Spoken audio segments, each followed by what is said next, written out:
here with Easy Custom Ag.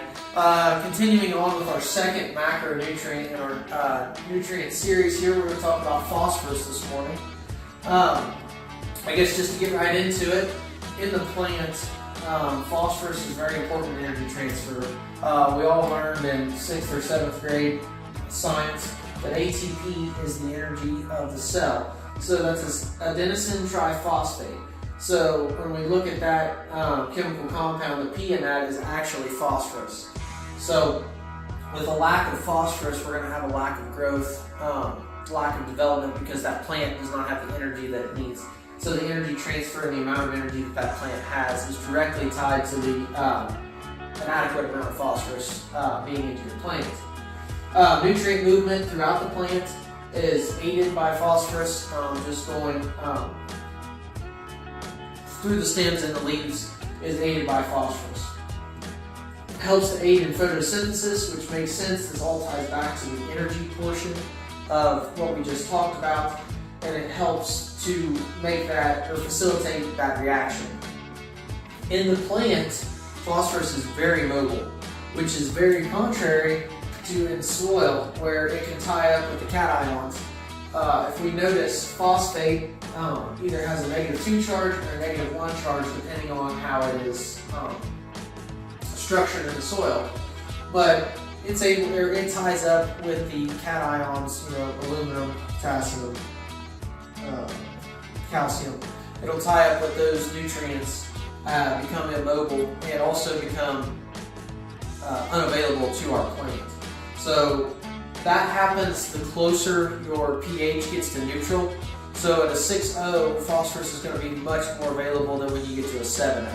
So when we're looking at doing a liming application, or if we're on the other side of it, to where you've got a higher pH that's like an 8, we're going to have to address that phosphorus situation in a different way, depending on where we're at.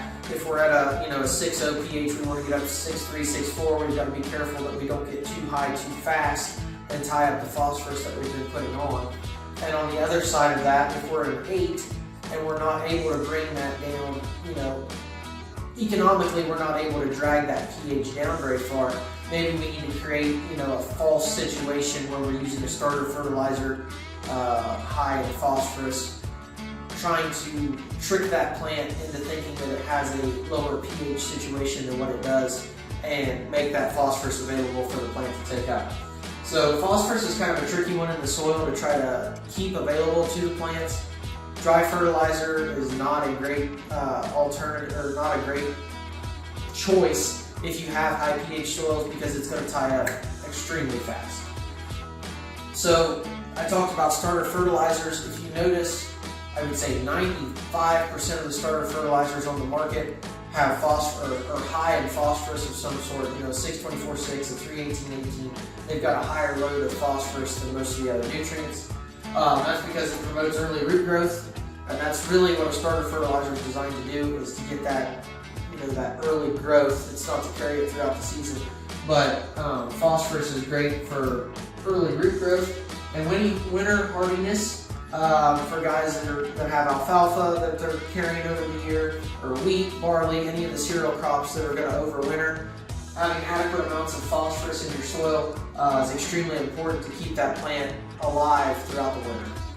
So phosphorus is, it's the second macronutrient that we talked about, so it's obviously very important in our plants. So when you're looking at your soil test, make sure that you're checking, make sure you have adequate soil phosphorus. And if you don't, let's look at adding some, or seeing if our total pool is high enough that we can try to release some of that with biology, or changing the chemistry of our soil through pH. So thanks for listening, guys, and we'll see you next time back here at the whiteboard.